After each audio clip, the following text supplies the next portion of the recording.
Okay, the AI talent wars are back and Meta is bleeding after spending $25 billion to acquire the best AI researchers ever. They just lost 8 of them in the last week. And Josh, Sam Altman is laughing and fighting back. He just spent $1.1 billion to acquire a new startup and some of the best AI researchers. And Anthropic quietly raised another casual $13 billion, which now values them at $200 billion. And I heard some whispers on the grapevine that Apple might be making a comeback in AI.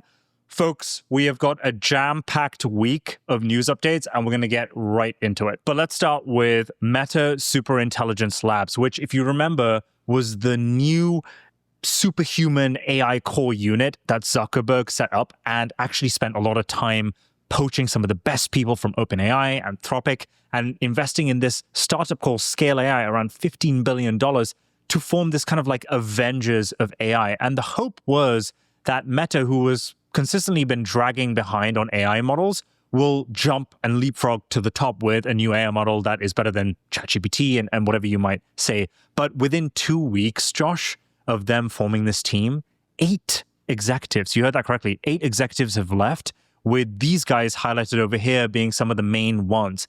And if you were thinking, maybe these are just some casual engineers or people that got caught in kind of like the org shift from the old Meta AI team to the new one, you'd be wrong. These are the executives, some of the leaders that were appointed to this new team. So it doesn't signal the strongest amount of confidence. I remember when we were talking about Zuck taking this aggressive move in the AI talent wars, 3 weeks ago. We were very confident that Zuck is making the right move here. He's done kind of similar moves in the past when he acquired WhatsApp, when he acquired the Instagram team. And we kind of thought this was going to be the same type of move as well. But this doesn't inspire confidence to me, at least. Josh, do you maybe have another take, or do you feel the same? Yeah, this seems like things are getting messy. I mean, when you move this quick, Yeah. I mean, it's funny. Back in the day, Mark Zuckerberg and Facebook's ethos was move fast and break things. That was the theme of their company. That was their motto. And that's exactly what they're doing now. I know that wasn't always the plan, but that seems to be the case that what they're doing now. Actually, if you could go back to that list, Ejaz, I just want to kind of walk through a few of those members. It's important to note that some of these people have been around for a very long time. So one of them worked with Meta for more than 8 years, spent 5 years at Meta, 8 years at Meta, a lot of since 2024. So a lot of these people have been there for a long period of time. These are the executives that have been around, that have been building with the company, presumably very happy with the company, who are now leaving as this new order comes in. So I'm not sure we could view this as totally bearish, because this very much feels like an instance where the old guard is just kind of like not really interested in this new mission as they pivot as a company, as they bring in all this new talent. What I would be concerned about is if the new people who were recently hired weren't doing well and wanting to leave, because that's where I would start throwing red flags. I'm like, okay, old people make sense. They've been around. They've probably secured more than enough money to take care of themselves and their families, and they're ready to move on and let this new young blood come into the company. Well, that's actually what's happening, Josh. Like if you look here, one of the senior vice presidents of Scale AI, which was the company that Zuck basically spent $15 billion to acquire their talent, I think less than a month ago, left, right? And a few other executives That's red have flag. also left, tenured ones. It's a huge red flag. And I was kind of thinking about why this might be the case. You've just signed $100 to $300 million bonus packages. You're set to probably make a couple billion for staying at Meta and at least giving it a shot. Maybe give it more than 2 weeks, right? And then I was thinking, well, maybe they just kind of took the $100 million sign-on bonus and then quit. But Chi-Hao Wu, who is a former AI and ML specialist with Meta, he was kind of interviewed about why this might be happening. And he said, speaking generally and not for myself, a lot of people in the AI team maybe feel things are too dynamic. There were a lot of organizational changes. And in fact, my manager was changed several times. So we might just be seeing kind of the effects of churn happening throughout the team and the organizational movement. And maybe things settle down over the next couple of months. I don't know. It seems like this is probably too early to judge the success of these decisions. I mean, he spent a lot of money. I assume it's going to ruffle a lot of feathers internally as well as externally. Yeah. And they're just kind of in a period where they're figuring out this new structure, because there's a whole new leadership hierarchy, right? I mean, they hired Alexander Wang here and they brought him over and it seems like it's going well, but apparently it's not. They may have overpaid. I mean, which might be a gross on a justification because like clearly they overpaid, but how much did they overpay? I guess is my question I have to you, Ijaz. I just want to say, when Zuck originally was announced to spend this amount of money on Scale AI and Alexander Wang specifically, there was a massive question mark above that, right? Now, we've seen a lot of crazy stuff happen in AI investment. We've seen billions being spent on compute, NVIDIA chips, and all that kind of stuff. And this was kind of like the next step in that directional trend, right? Is it worth spending $15 billion on an AI data company? More in so, is it worth spending that much on one person? And people thought, well, Zuck's been right before, maybe he'll be right again. But the criticism that we're seeing now that some of these key executives from the exact company is leaving is causing a lot of worry. And Alexander Wang is kind of like caught in the crossfire between all of this happening. You'll see like one of the points being made on this tweet over here is that Surge and Mercor, which is a reference to Scale AI's competitors, are doing as good, if not better, a job than Scale AI. They do pretty much the same thing and are valued at only a fraction of what Scale AI is. So the question now becomes, well, maybe has Zuck overpaid? I'm kind of thinking yes right now, but again, it's too early to call. We have to see what they actually produce. I say give it a couple of months. Okay, this is what I was going to ask. Do you still feel confident, or do you not feel confident in Meta's ability, in Zuck's ability to turn this around to become a real competitor in the AI space to the likes of like Anthropic, OpenAI, XAI, the whole crew? Okay, I'll tell you what my gut is telling me. Short term, yes. But long term, I'm undecided. And the only reason behind that is Zuck hasn't really shown his proficiency in infrastructure before. He's a consumer guy. He's made some of the best consumer apps, consumer experiences that people have ever seen. And I'm confident in him translating that towards AI apps. I just don't know whether he can kind of like operate that at the foundational level. And AI models very much operate at that layer.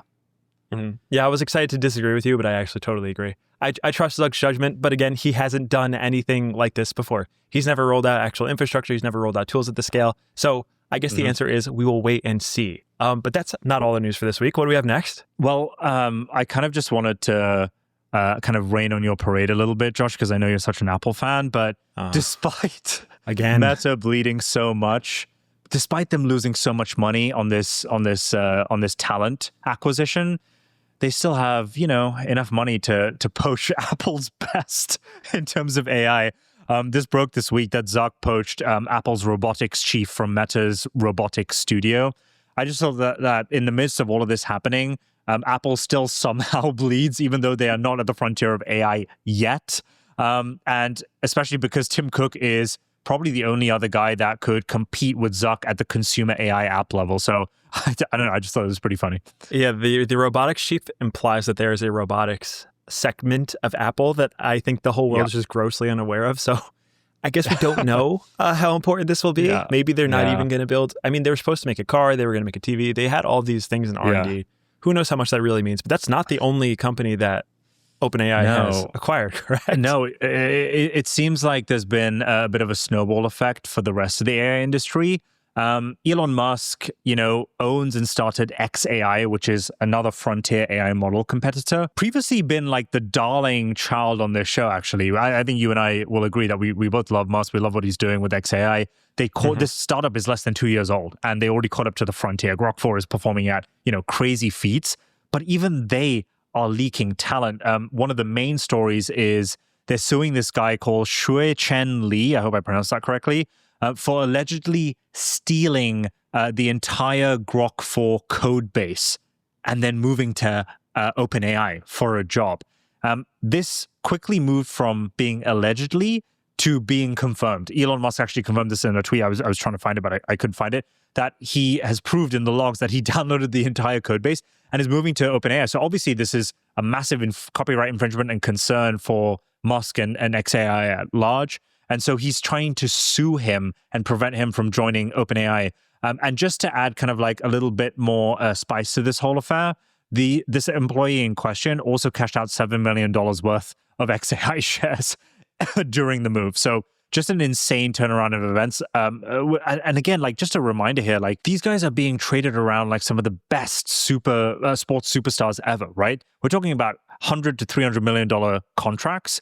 and they're cashing out millions as they're doing so. This might be actually the quickest way that you could make money in any kind of industry, void of just tech alone. I just found this insane.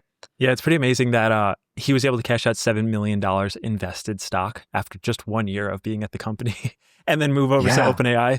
But this is an interesting idea that I've been thinking about a lot, which is just the fragility of these companies and the IP that exists within these companies. Because a lot of the breakthroughs that happen exist on a code base. And perhaps the breakthrough is as simple as like 20 lines of code. And it's just this small iterative thing that changes how a transformer works.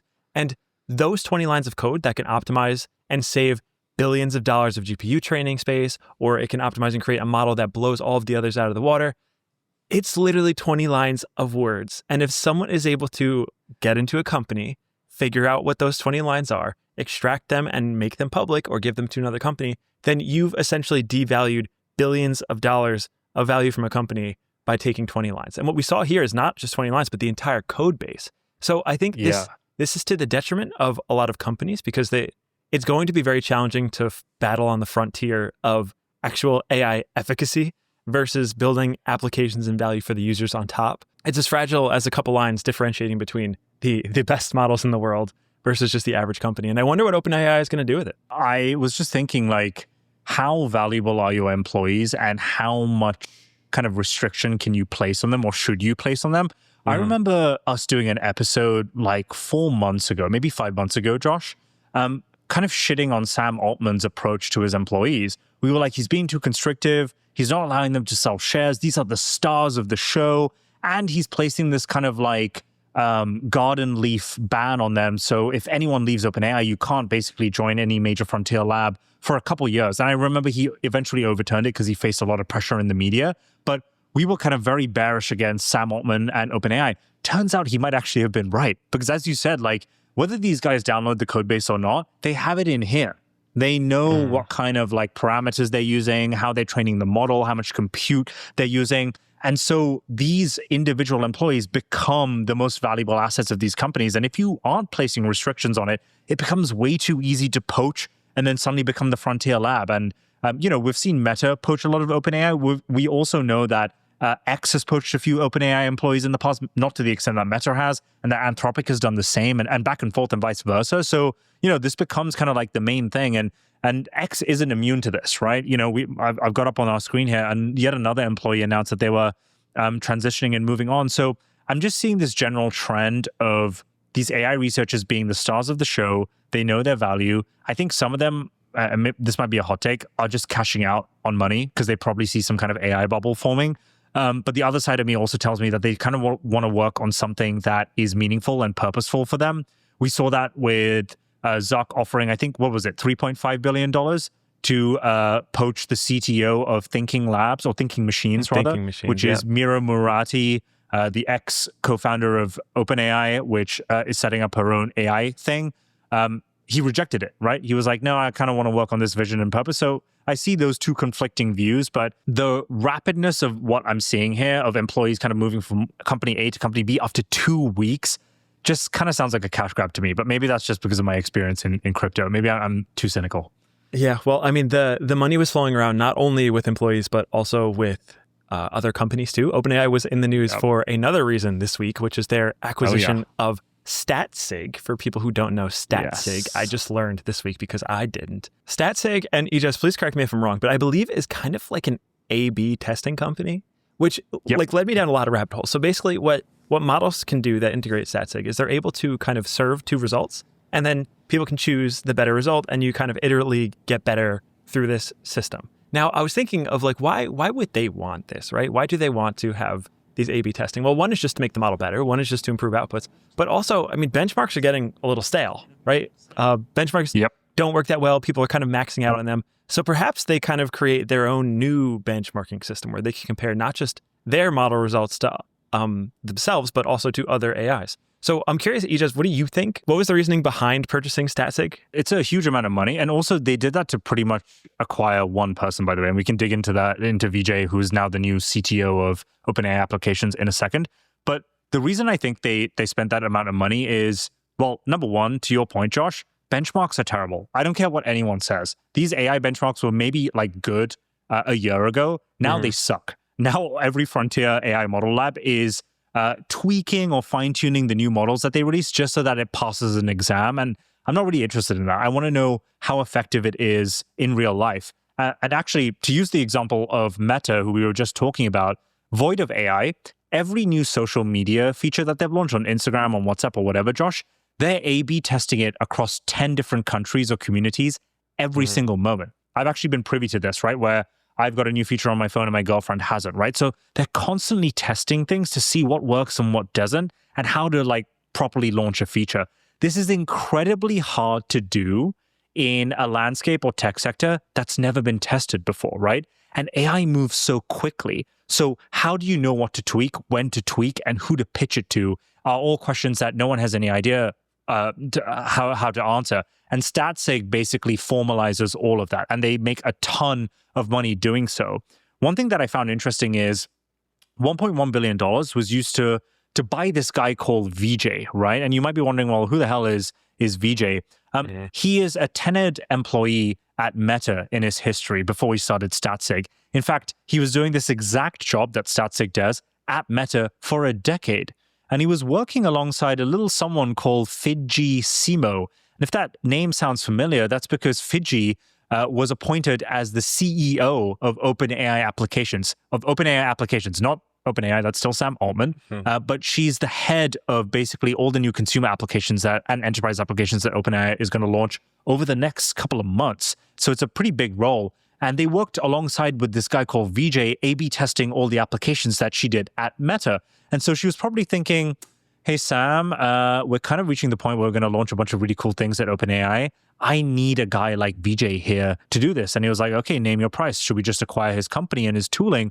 Is that worth it? And she probably said yes. And that's pretty much what has happened. And then you might be thinking, well, okay, Ijaz, you've just said your thesis, but is there any proof behind this? Like, who were the customers of this?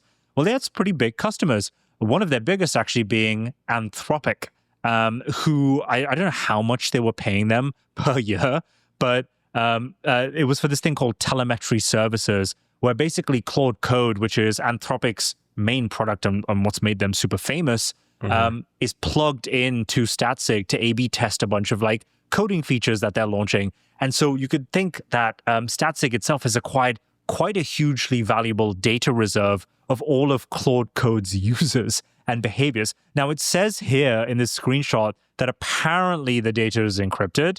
I don't know how true that's going to be. And you know what this reminds me of, Josh, just to kind of like finalize my point here? Do you remember when Meta invested $15 billion in Scale AI? We just spoke about it. Do you remember who their biggest customers were? It was Google. It was OpenAI. Yeah. It's and also they pulled incestual. their customership immediately. Yeah, it's crazy. Yeah, it is crazy. What I understand is it's the data itself is encrypted, but that encryption only goes down to a certain level, and you still get a lot of the top level data that is valuable. That it just lacks the personal data. So they do collect a lot of data for this. I love that OpenAI now is assigning sub CEOs to the CEO and building out actual executive and C-suite teams around just creating applications and products. Because, I mean, like we mentioned a little bit earlier, these models probably become commoditized at some point where like everyone squeezes out the same efficiencies. They're all pushing towards the same frontier. Eventually, the competition is going to happen on the app layer. And OpenAI is, I mean, they are probably ahead in this by a large margin, where they actually have an entire C-suite dedicated specifically to creating these applications, creating a better user experience. And I think that's part of the reason why, I mean, the rest of the world, they have the most users, but also why we keep coming back, why I keep coming back, is their applications they rock. And if they're going to stack a hardware device on top of that and they're going to keep rolling out these cool new apps, I mean, sign me up. I'm bullish on the OpenAI. But again, this is not the only crazy news for this week. We have another big announcement. So Anthropic casually raised $13.1 billion, I think, Josh, this week in a Series F, which values them at, drumroll, $200 billion. This is a private company. What, sorry, hang on. I'm going to stop talking for a second. Like, what are we doing here? $183 billion. Look at this tweet. This is fascinating. So from May of 2023 to September of 2025, which is 2 years and change, they went from a $4 billion valuation to a $183 billion valuation. That is a multiple of, my God. what, 20x in 2 years? I can't do math. I can't do math. I don't know. No, That sounds too much. 20x would be 80. That'd be 40x, 50x. Tune in on Josh and Ijaz 45x. being We're gonna go one-shotted by ChatGPT, and we can't do basic mental math. Yeah, we're going to go with think you're roughly right. 45x. That's my guess. In 2 years, in 24 months. That is outrageous levels of growth. And it leads everyone, I think, to ask themselves, how much further can this really go? Like, where does this train stop? Can they really do another? Josh, okay, I'm just going to ask you flat out. Are we in a bubble? I think we are in some instances, and in some instances we're not. So this very much feels unsustainable. We cannot, Anthropic will not grow, cannot keep doubling from here. I mean, 2 more doubles and you're at $1 trillion, basically. But AI is the most formative tech of our generation by a pretty large margin. Yeah. And it's not going anywhere, and it's going to keep providing lots of value. So where everything is valued at now is probably very high for the current time. Yeah. But where it will be at relative to now, and even just 5 years from now, feels very undervalued. So it's probably a matter of the rate at which we're accelerating, which probably is too high. It probably is some sort of a bubble, but I'm not sure the bubble necessarily needs to burst. It is just really this pivotal, transformative thing that takes decades to play out, and we're still in decade number 1. So it feels like there's overvaluation, but the long-term effects of this are just up only. I think that seems that's my take at least. Do you have any different takes? I do have different takes. I agree with you on the long term, but I think we are in a pretty big bubble. I don't think we're anywhere near to it popping just yet. I think things are going to get a lot crazier. I think we're going to reach trillions, like double-digit trillions dollar market caps. NVIDIA's well on its way there. I think that's like a 2x, maybe like less than a 2x from here. But I was also looking at like the fundamentals of this Anthropic raise, Josh. January this year, they were making $1 billion annual recurring revenue. Now, simply 8 months later, they're now making $5 billion of annual recurring revenue. And I'm looking at this valuation, and I use my trusty calculator. That is a 36.5x value multiple to their ARR, right? Which I don't know if that's a lot or if that's overvalued.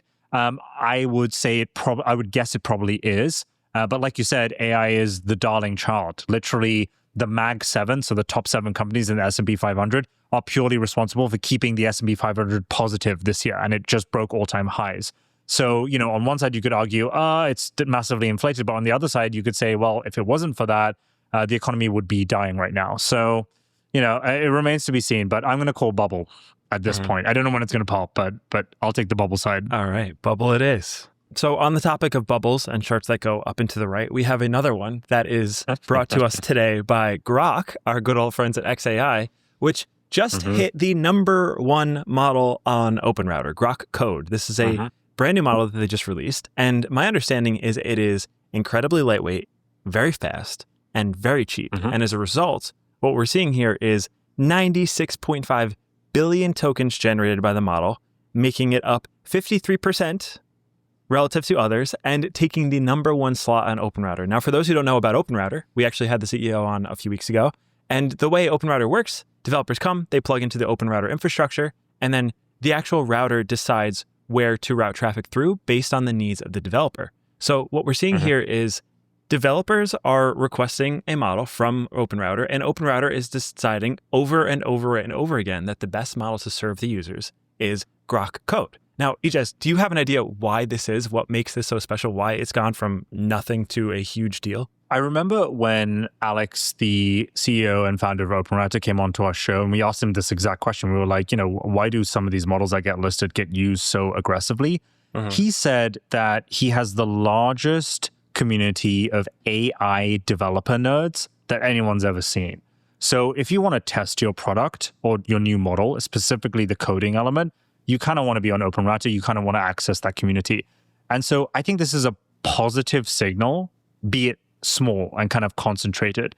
And I think we're actually going to see the kind of wider effects of how good this AI coding model is in the next couple of months when regular developers that are working in completely different or maybe even adjacent tech sectors start using it for their work that isn't AI specific, if that makes sense. And you mentioned, Josh, that it was 96 billion tokens. They actually crushed that record, I think it was yesterday or 2 days ago, where they set a new all-time record of 138 billion tokens in a single day. That is insane. That metric has literally not been achieved with Claude Code's Sonnet model, which was previously the kind of darling child. That wasn't even achieved on Codex, which is OpenAI's coding darling. So there's a lot of demand for this thing. And I remember when they released Grok 4, Josh, Grok 4 alone, its coding function was amazing and it beat Claude Sonnet. So the fact that they have released another coding model so soon, so quickly after, indicates that this is a niche within AI that is progressing potentially faster than the actual LLMs themselves, and something to keep an eye on. I my bet is we're going to see a software coding agent actually outperform senior to mid-level to senior engineers much sooner than we anticipate. It's amazing to see their name higher than Claude Sonnet, Gemini 2.5 Flash, Gemini 2.0. I mean, all of the leading models, again, after only existing for 2 years and change. And I'm going to sound like a broken record, but XAI's rate of acceleration is unbelievably fast. The rate that they're shipping these models, but also the rate that they're shipping models that matter. I think no one would argue that this is an actual better model than Claude Sonnet 4, which is kind of like the leading edge of code generation. But they're optimizing for things that developers want. They're optimizing for cost, for efficiency, and for just pretty good, not great. And I'm sure the great will come. And I'm sure Claude will then work on the pretty fast and pretty cheap. But what they're doing is they're optimizing for the things that clearly developers want the most instead of going for the benchmark. So I think while Claude and Gemini, we mentioned a lot of these models were optimizing for benchmarks, this is probably optimizing for just raw utility. And that's what we're seeing coming out of these tokens being at an all-time high, 138 billion in a day. That's outrageous. Yep. Crazy.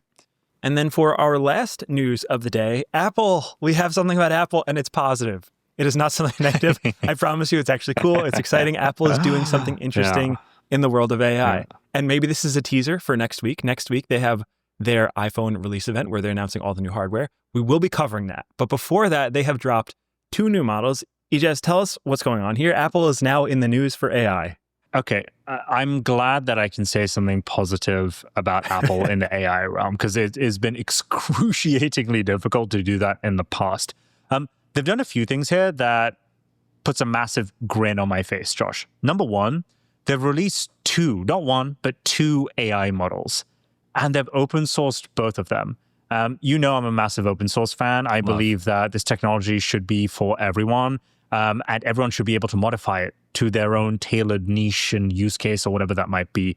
It's a giving good that a lot of these tech monopolies don't usually do, and I'm happy to see this kind of take place. But then the next question is, okay, well, what do these models actually do? Is it just another LLM? Is it going to be worse than ChatGPT? Well, they actually did something pretty novel here. They released 2 models, the first one being something called Fast VLM, which stands for Vision Learning Model. It basically is an AI model that combines vision, which is like looking at images, with the ability to understand text or communicate what it's seeing via text. So if you look at this demo here, you'll see it's a video of some kind of like Apple thing happening. There's like a race car happening. There's robots falling over. And the ability for an AI model to kind of like see what's on its screen and accurately depict what's going on and communicate that is actually a very underrated skill. The reason being is it's easy to kind of film a video and kind of like feed that to an AI model. Very, very hard to get that AI model to understand what the hell's going on in that video. That's why we've seen a slower rate of progression with AI video models or AI image models. It's taken a bit of time versus LLMs, which are getting kind of like to PhD level status here, right? But it seems like Apple has been kind of working behind the scenes on a model that does this in a super refined manner. And these words that it's generating, you can see it on the screen. If I can actually just blow it up, it's doing it in real time, which is incredibly hard to do. It's saying, okay, there's a race car. Tim Cook has headphones on and he's speaking into the mic, talking to his employees. That's kind of talking about this race car. And the point is, these words can now be fed back into a model or an LLM to make it super refined and much smarter. So why is this important? Why does this matter? Because I think this technology, it's existed before. Like models can do this. Models can see videos. They understand. This is not at this point, it's kind of a trivial thing for an AI model to do. I think what's interesting with Apple and the reason why it's important and the reason why Apple's model is different is because of how efficient and lightweight the model is. When you think of Apple, they have their iPhones. They need models that can run on a mobile phone. You cannot run any of these models that we've talked about today on anything less than a hardware rack that would fit in like the size of an office, like a gigantic computer. These models, they can run on your phone. And it says in this post here, the models are up to 85 times faster and 3.4 times smaller than previous work, enabling real-time vision language models. So this is cool. This is interesting because it's applicable to us. This will be a model that can run on an iPhone. This can be a model that delivers on the promise of Apple Intelligence, that can be very lightweight, and you could use it in your day-to-day life. So an example that I really like is that, let's say you're at a restaurant and you have this gigantic menu with tons of stuff on it, and all you have is your phone, and maybe the menu isn't immediately accessible online. Well, you could just point your phone at the menu. It'll read all of the items, and you could ask it, hey, what's the healthiest item based on my current diet? Or what's a gluten-free option for the person who doesn't have gluten at the table? And it can kind of be this enhanced system similar to what we imagine the glasses will be like, but currently in the form of a phone. So I think in terms of usability, this is much more practical than just about any other model we've covered today. So I have an additional kind of thought about this, which is Apple probably is one of the largest, if not the largest, holders of photo and video data. iCloud, right? Everyone stores everything on iCloud. And I wonder if there is an angle here where Apple is like, hey, we've got all this data. I'm not just going to feed this to a Google or an OpenAI to train their own models, but we can train our own models or use that data to kind of sell and kind of like negotiate a specific partnership with Google to kind of use, we get to use the AI model, but exclusively using this data and this feature, that means Apple gets a stake in this. I'm kind of like hypothesizing here because rumors have been going around that they might be partnering with Google's Gemini AI model or OpenAI's ChatGPT because I think they're kind of a bit behind to create their own foundational model. So that's a kind of like moonshot idea, but we'll see if it maybe plays out. I don't know. Yeah, we're seeing this kind of split-pronged approach where they have the local compute and then they will have the cloud compute. And it's becoming more and more clear that they'll probably have to offload that cloud compute. The high computation stuff that takes a lot of time to think, that requires a big model, it's probably not going to be theirs. They'll probably, they've been deferring to OpenAI. Maybe they'll do Google. They'll outsource that. But the actual local models that run on the phone, well, they can get pretty good and they could still manage to deliver a lot of the promises that they offered us at WWDC last year of Apple Intelligence using things like these new open source models. So it's very much a step in the right direction. It is not a seal of approval. We are pro Apple in terms of their AI capabilities, but it is definitely a step in the right direction that we like to see, right? They're trying. They're doing something. I mean, the bar is literally on the floor. Well, it is Tech-tember, as you said, Josh. That it is. We have a huge month. This is traditionally the month where all the big dogs, all the big tech companies come out with their latest releases. This is across hardware and software. And I'm excited for a new category of hardware around robotics. We saw Meta is kind of like poaching robotics executives from Apple and stuff like that. So I think it's going to be a really exciting month. I am praying that Apple comes out with a flagship AI model that crushes OpenAI, but I think I'm being a little too optimistic.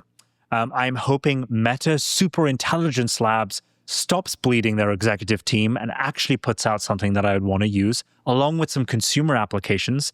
And I hope that a new burgeoning startup in the name of OpenAI and maybe even Anthropic that are so lowly valued at $200 billion to $500 billion comes out with a suite of applications that can go head to head with some of the GOATs, Meta and Apple.